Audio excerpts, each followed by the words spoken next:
Longsor membuat jalur penghubung di Desa Siteba, Kabupaten Luwu, Sulawesi Selatan terputus. Sementara di Desa Bolong, Kabupaten Luwu, banjir hampir menghanyutkan satu rumah warga.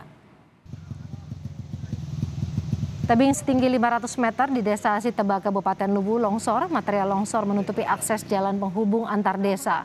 Longsor juga mengakibatkan sejumlah tiang listrik roboh, sehingga mengakibatkan terputusnya aliran listrik. Sementara di Desa Bolong, akibat rumahnya nyaris hanyut akibat banjir, seorang warga mesti mengungsi ke rumah kerabat.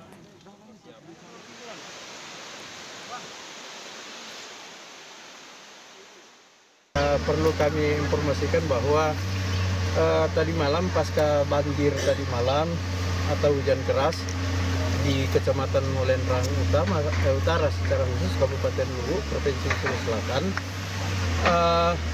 mengakibatkan ada beberapa daerah tenggelam dan ada beberapa daerah yang longsor, termasuk poros jalan yang menghubungkan antara Desa Marabuana dengan Desa Siteba, yang mengakibatkan masyarakat yang ada di wilayah dua desa, seluruhnya Desa Siteba dan sebagian Desa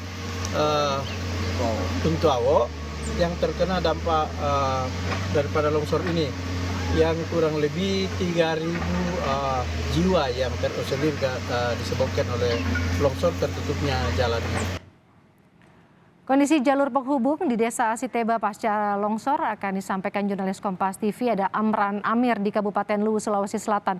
Amran, selamat siang. Longsor yang memutus akses jalan antar desa apakah sudah dibersihkan siang ini?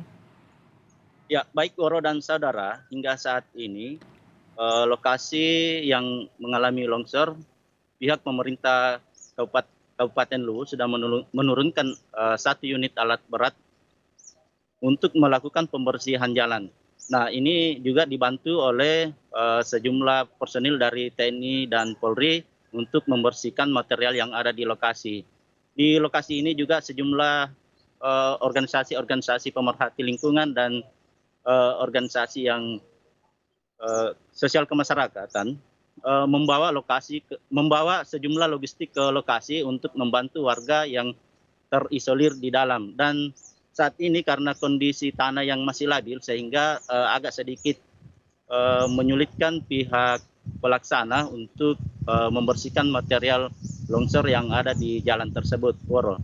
Apa sebabnya apa sebenarnya yang menjadi penyebab longsor di jalur penghubung ini, Anwar?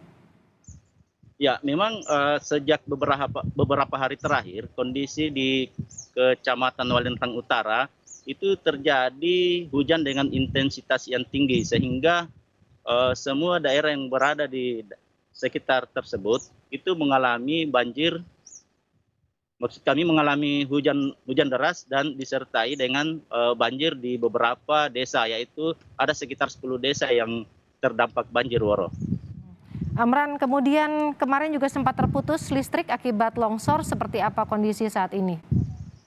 Ya, untuk listrik, sejak terjadi bencana longsor di Desa Siteba, pihak PLN langsung turun ke lokasi melakukan perbaikan jaringan listrik. Hanya saja karena di daerah tersebut ada satu tiang listrik yang tumbang akibat longsor, sehingga ini juga menyulitkan pihak PLN untuk melakukan penyalaan listrik di lokasi, karena memang kondisi daerah yang longsor ini cukup curam dan mencapai kedalaman hingga lebih dari 100 meter, Woro. Dan saat ini untuk perbaikan jalan itu diperkirakan sekitar 1 hingga 2 hari bisa diselesaikan. Nah, dengan selesainya nanti perbaikan jalan ini itu akan mendukung perbaikan listrik yang ada di daerah tersebut, Woro. Baik, jadi artinya diutamakan perbaikan jalan dulu, kemudian menyusul perbaikan listrik. Terima kasih jurnalis Kompas TV Amran Amir dari Kabupaten Luwu, Sulawesi Selatan pasca longsor yang menimpa jalur penghubung di sana.